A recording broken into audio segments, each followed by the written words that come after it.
Welcome everybody to another eye opener. These are Market Wealth Daily's quick little video chats that we do with top traders.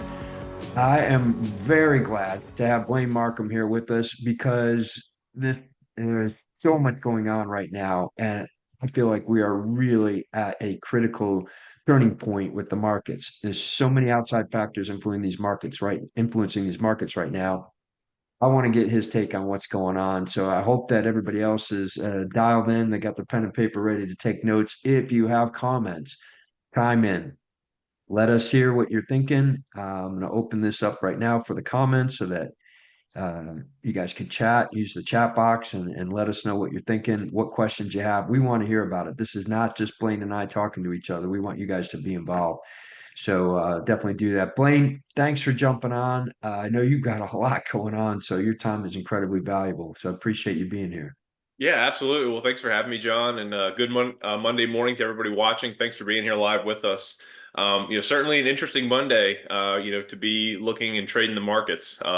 Obviously, had a lot of, geopolitical events occurring over the past week and, saw a little bit of escalation in that over the weekend. But we were, kind of watching closely the futures markets, commodity markets when they opened last night. Saw a little bit of a lift. The futures markets were mildly red. But, now that markets are open for trading, equity markets, it's been kind of largely nothing burger, John. Again, traders are just kind of stuck in neutral, just kind of sitting back on their heels, just watching, events as they unfold. Because obviously there are some great risks, just specifically focusing here on the stock market perspective. There's a lot of other avenues you can go and discuss this, the events that are unfolding, but, we're here for the market perspective, right? So, there's obviously some great risk, particularly to energy markets, some things that could happen, some worst case scenarios. And again, none of those have happened as of now. There's been no major disruption. But traders are a little weary, and I think rightfully so. There's obviously some pretty serious conflict going on, so I think that's kind of why markets, investors are kind of just staying flat-footed, just kind of waiting to react to things as they come in. Still seeing a bit of an elevated VIX because of that too. Yeah, absolutely. I'm with you. I was relatively shocked this morning when I came on, but in that there really wasn't a whole lot of movement. In fact, I think when we first opened, indexes were up and oil was down, which is, I mean, exactly the opposite of what I would expect with this kind of news. I did jump on, kind of, getting more familiar with some of the great technical tools that are out there in the world and use Chat GPT to pull together what the impact on the market has been from the initiation of conflicts like this in the past, and was surprised that it wasn't consistently down, that there were some events where this happened, that the market was kind of flat or it continued the trajectory that it was already on. So that made me feel different. I won't say better or worse, but it made me feel different about it in that, okay, this is not unprecedented what we're seeing. This is kind of the way the market reacts to these type of events. I think our um, hindsight is always a little bit different than the actual truth. So I think when we look back at this, at least for me, I'm speak for myself, I would assume that it would have had a negative impact on the markets consistently every time. And it may, if you open up the window of time after conflict or what is a conflict. There's so many things that you can use to kind of adjust that data. It may be consistent and it may be a drop, and that might be what set my expectation. But it just isn't the case. Great lesson for me to back up and say, look, your emotions getting in the way again. You are emotionally reacting to what you're reading in the headlines, and you're letting that kind of gauge your expectation of the markets. Shut your brain off for a minute, look at the charts, and show us the data. So I will say I wanted to turn to you, not because I want to have you shut your brain off. It's because I know that you look at some amazing technical tools that are out there to navigate this stuff. So let me make sure I got everything set up to hand it off to you. Yeah, I do. So you go ahead, man. Take the Yeah, let me wheel, go ahead and take it over here, John. drive But us yeah, no, you're home. exactly right. When you get a time like this, where there is some great uncertainty, and it's certainly warranted to have a little uncertainty, because of certain things that, could potentially play out should things develop in a certain manner. But, at the end of the day, as you said, looking at the markets today, all S&P 500 sectors except for energy, when I was hopping on the call today, we're actually in the green. So, it's a lot of times these things can kind of unfold this way. There's a lot of buying into the buildup or kind of around the rumor of something. And then, when whatever actually happens, maybe the worst case fallout doesn't exactly materialize. So there's, a lot of selling the event, so it's kind of the buy the rumor, sell the event, is kind of how this has played out. And it's because exactly as you said, people are kind of falling back on the data and just kind of seeing, well, okay, these things could happen, but what is right now? And that's what we're going to try, kind of try and talk about today. And again, as I like to always lead off when I join you on these calls, John, I just like to briefly mention just kind of where things are from just a top-down index level view of the market. So of course, this is a chart of the S&P 500 looking at the past year. And, still, even though markets have been kind of, stuck in neutral, largely locked in a range, roughly between the 200-day moving average and call it 6,050 on the S&P, that's largely where stocks have been, stuck for over a month, just about a month and a half worth of trading.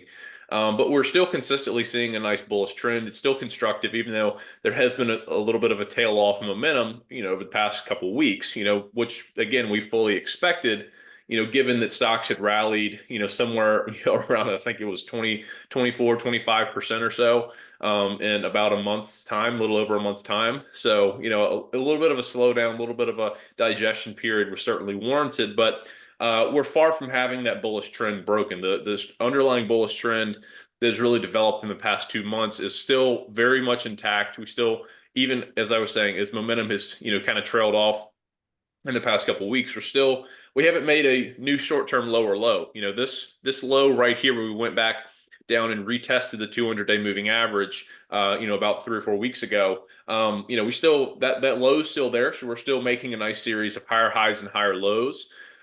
Of course, we still have not taken out the recent higher high that we set on this bar right here, and of course, markets are still trading below the 52-week high, which I believe we're going to be challenging here over the next couple of weeks, and I'll kind of get into that now of why I think it's set to happen. But again, we're still seeing a very constructive pattern here. Still, seeing trading that's very much akin to just making a series of higher highs and higher lows, just with a little bit slowing momentum, which is totally fine. You have to.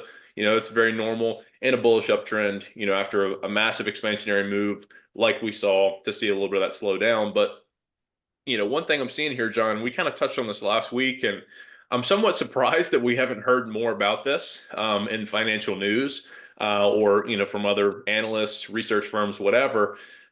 Maybe I just have missed it, but I have not seen anybody talking about this. And it's surprising because it's such a widely tracked technical buy signal. It's one of the ones you probably hear about the most when people start talking about technicals, whether it's on financial media or online, whatever it may be.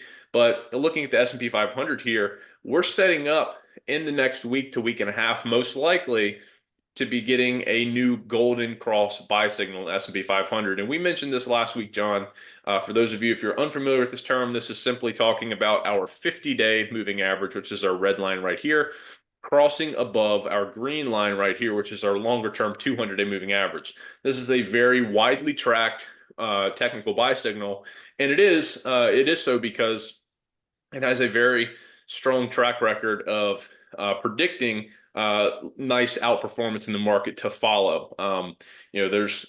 In fact, I actually pulled some data on this on Friday, John, that was very interesting. After we talked about this last week. And I just looked roughly at the past 30 years. And I think there was, if I remember correctly, I think there was around 34, 36 different golden cross buy signals on the S&P 500 over that period, over the past 30 years. And so, a decent little data set there when you're talking about, a longer term technical buy signal. And the really neat thing is that one, they typically last somewhere from, around 10 months to a year is about how long that buy signal will stay intact for. But this was the really interesting thing is that I asked, my research, uh, well, I was using a chat bot to use it. It was an AI chat bot. So I was Right. asking it to research this data point. I was asking what is the average return? So all of those buy signals that have occurred over the past 30 years, what's the mean? What's the average return from the time the buy signal is initiated to the time a new sell signal occurs?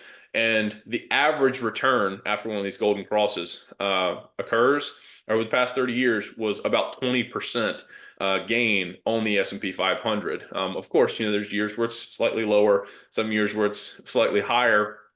And of course, the peaks are probably a little bit higher as well. But, from where the index is trading at when the buy signal happens to when the sell signal occurs, on average, it's predicting, if history is any guide, it's predicting a 20% uplift in the S&P 500 on the index level. So that's why this is something that I think is really key to keep an eye on moving forward here, John. Despite all the uncertainty going around, there's, and again, as I said, it's certainly warranted to have some, maybe some mixed feelings on stocks and some mixed feelings on risk appetite right now.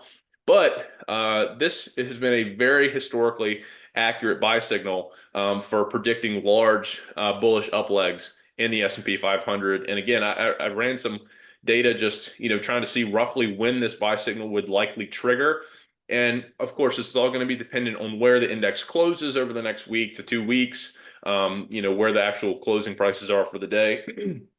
But depending on where things close, as long as we don't have a big drop down, big retracement and retest or something, it's likely going to trigger towards the end of this week, maybe late Thursday, Friday, even potentially early into next week. So somewhere in that time frame is likely when that's going to happen. You can see it's because the 50-day moving average is starting to move parabolically here. It's starting to trend rapidly higher.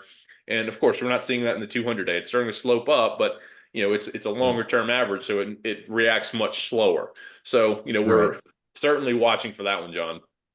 Yeah, so here's a question for you too. Obviously, you're looking at the data when that thing actually triggers the buy signals. That means it crosses through, breaks through that 200 day.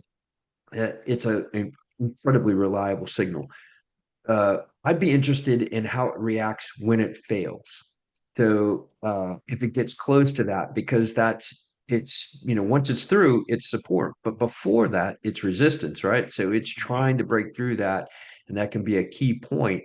And we got to be ready for both sides, right? So trading this thing, obviously, if it goes through, as you just pointed out, you got all the data to support it's going to keep going up. But if it hits it and fails, that could be a sell opportunity as well, that we could see a kind of a pullback, maybe not as long term as the golden cross actually occurring, but it could be an opportunity to generate a little bit of income there, right? Yeah, yeah, absolutely. So yeah, I mean, yeah, as you mentioned, John, the signal has not occurred quite yet. It just, all signs are pointing toward this very likely, high percentage that it's going to happen very soon. But certainly things could happen. It could go up and we have a sell-off. I mean, nobody can predict the future, right? But absolutely, yeah, if it were to, fail and we go down and have for some reason had a sell-off, then yeah, absolutely. But as of things look right now, we do have a very nice constructive trend. A great the index is not certainly overbought at this level. We have the index trading just above our middle counter channel here. That's also being reciprocated in our RSI chart down here below. We're trading, it's the RSI is rising, but it's below 50. So certainly not in an overextended, overbought state, according to the technicals right there. And then getting ready to have this very significant buy signal, very likely set to trigger, in about a week to 2 weeks time. Definitely a more encouraging look, just, despite all the uncertainty going on. And, to also back that up too, this is something I've touched on recently too, John. This is what this chart is right here. This is the advanced decline line index, but specifically for the S&P 500. So this is not the entire, New York Stock Exchange like a lot of people follow. This is specifically the S&P 500 index. So this is looking at all issues, all stocks that are part of the S&P 500 index, and just simply looking at the total, uh, you know, volume of those shares that's advancing, declining each day. You can see we went up a couple weeks ago and we challenged the peak for the advanced decline line right here. We challenged it, but came down. We kind of met some resistance there, and it's come down, consolidated a bit, and now it's trending higher. And if if I was in Vegas, John, not a gambler, but if I were to make a gamble, I would bet you that on this attempt going up and challenging that resistance, it's much more likely that it's going to break through, and that's going to be very supportive for stocks, because that's signaling increasing strength, behind the index, increasing breadth. We're still seeing kind of narrow breadth right now, but as that continues to trend up, that's going to be a nice sign, that you're starting to see some of this bullish action expand out. But with that said, we are still seeing the S&P 500 headline index. So this is just when you log on to whatever your financial news source is, looking at the S&P, talking about the actual S&P 500 index, it's still outperforming relative to its equal weighted counterpart. So just the S&P 500 stocks, they're all equally weighted as opposed to being market cap weighted. So we can see that represented in this chart right here. This is just a ratio chart. And we can see that this line is sloping up, and it's doing that because this is a ratio chart, and our numerator here is going to be the S&P 500, SPX, divided by SPX equal weight, so the SPX EW. So since this line is sloping up, that means the numerator, our top one, SPX here, is actually outperforming relative to the lower one, which is the equal weighted. So we're still seeing, it's not completely, expanded out. It's not every sector, having a massive rally up. It's not kind of the everything rally type of move quite yet. But we're still seeing some nice bullish activity in pockets of the S&P, and some very great relative strength in those. So because of that, we're still keeping our focus on those sectors that are showing the strongest relative strength. And John, one area that particularly seeing some great relative strength in would be technology. And there's a couple pockets in tech that are really leading the market right now. But one that's been a little bit more emergent over the past couple months has been the semiconductor space. And again, this is still kind of getting granular here. It's not every stock within the semiconductor space. There's plenty of semi stocks that still have not caught up. They haven't gotten the wind in their sails. They're still kind of lagging behind. But the ones that are their business models that are closely connected with the AI trade, these semiconductor stocks, they have started to catch a bid, started to get a nice lift. And that's what I'm going to talk about right here. This is Lam Research, and so they actually don't make semiconductors. They're not making chips. What they do is, this company is a semiconductor equipment company. So they make a lot of the different parts and pieces and equipment that's used in the actual fabrication of semiconductors. So they're kind of as people refer to NVIDIA as one of the picks and shovels types names for the AI build out. Well, Lam Research is one of the picks and shovels names for semiconductors. You wouldn't be able to see companies like Taiwan Semiconductor, that's a massive fabricator of chips. They wouldn't be able to do things like that they do without some of the tech from Lam Research. So really critical business here for that whole trade. And it's reflecting here in the technicals. We can see we have a great buy signal breaking out here. This is following one of my personal systems I like to really use. This is more of a shorter term for if you're trying to identify a swing trade. Looking at our 21-day EMA right here, that's our red line. We can see just really about a month ago, it crossed above our green line right here, which is our 63-day EMA. So that initiated a very clear technical buy signal for Lam Research. Again, the ticker is LRCX. And in just the past couple of weeks, we've actually broken out above what was a pretty key level of resistance, which is you can see the stock consolidated in the end of last year and rallied up in February as the market was rallying, making new 52-week highs. But you can see it failed at this point right here. It failed intraday, just at about $91 per share, and actually closed lower and traded, had a pretty significant down leg as the market sold off into March and April. But that was a pretty clear level of resistance right there. And in just the past couple of days, you can see that Lamb Research has cracked through that level of resistance, and it's had some follow through. It's stayed up there for a little over a week now. So, that seems to be a durable breakthrough, that level of resistance. Have the great technical buy signal going on there. And additionally, at current price levels, you can see we also have our Keltner channels thrown on the chart that, LRCX is not trading outside of the upper band of the Keltner channel, despite the recent great series of higher highs and higher lows it's been making, and that new buy signal being initiated. So it seemingly is offering, a pretty attractive entry point at current prices. So, this is one of those more emergent, industries within tech right here, John. It's Mhm. showing great relative strength compared to the S&P 500. So it's showing some nice outperformance compared to the broad market. This is still seeing a lot of action momentum here in LRCX. So, the way I would probably look to go ahead and trade this, sometimes these semiconductor names, their options carry a little extra time value, but in this case, it actually was not too bad if you're just looking out to the upcoming monthly expiration on July 18th, and actually selected this one right here that I was going to highlight. It's going to be the 85 strike call. And you can see I went ahead and just ran the numbers here through our call option purchase calculator. And so if you were to look at actually purchasing the 85 strike call, right before I hopped on, it was trading at 8.55 points per contract. This system I'm using here today is not exactly Chuck's power trend system, using the, 1 month compared to the 10-month simple moving average, and, using the 1% rule to identify your call option. This is more of a shorter term swing trade, again, based on the technical system I was using. So, I selected an option that was a little closer to the money than some of our other strategies that we do. But you can see it has, very nice profit potential, should this stock's run continue. You can see, if LRCX were to jump, say 5% come option expiration, this trade would be producing over a 37% return on that call. And then you can see some of the bigger returns over here if it really continues to trade higher.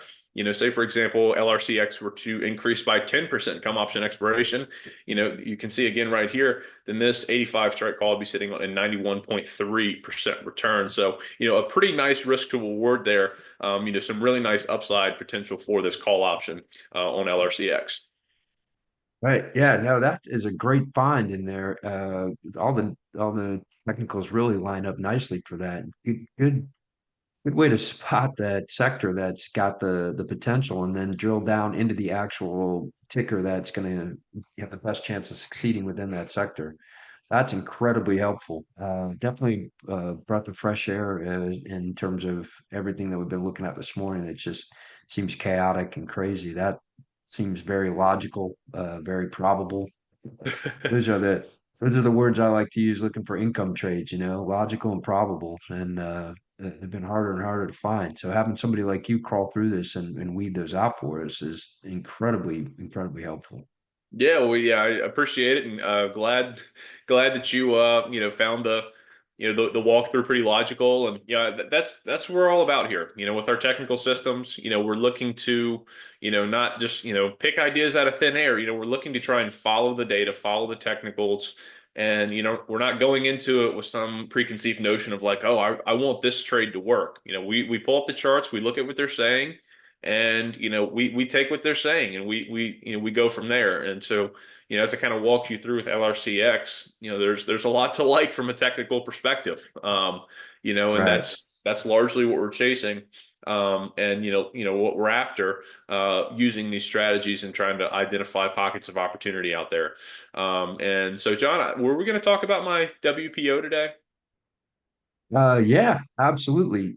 So that's kind of where I was leading with this is you have a knack for this stuff. I know you do it every week in your weekly profit opportunity. You take something, a trade that you found like this one, and this is, I believe, different than in addition to what you're looking at there, and you'd send it out to everybody who's on that list, uh, doing all the heavy lifting, doing all the hard work, really making it easy for people to take part in these things that you're finding, these little kind of needles in the haystack that you uncover. So it's a great service. If anybody is watching this or listening to it and at this point hasn't taken advantage of it, really you need to do so. We'll definitely put the links in there. I also wanted to give everybody a little bit of an update too, because you got a great new program that's starting tomorrow, and this is exciting. And I know that our audience, we do everything we can to kind of like explain everything to everyone, what to expect and how to stay on it. But I know you're launching the Trade of the Day live tomorrow, which is it's similar to this in that it's a live session where you're on there live, you got people asking questions. The difference is you've got the whole optioneering team, like the full horsepower behind you guys, and you're going to be going into the market. And I can't get enough of these events, so I'm really excited about it because, especially with all the factors going on in the market right now, this is what we need. I can't wait until tomorrow to find out what somebody said yesterday. Doing it real time really makes a huge difference. Absolutely, yeah, no. So yeah, tomorrow, really excited. It's a new project that we're doing over here at Hughes Optioneering, and we're going to be sitting down live. It's going to be every Tuesday and Thursday, and I'm going to be sitting down live, kind of as you said, on a Zoom call, just like this, with my trusted colleague here, Helene. For anybody that's familiar with her, she's right down the hall from me. She's great. She's amazing. Looking at some of these charts and finding opportunities, and that's what we're going to do. We're going to sit down. It's going to be similar to if you followed our Trade of the Day newsletter for some time. We like to show you just kind of some basics of technical analysis, how we go about finding different opportunities out there, and what we do with them, kind of like what we did today.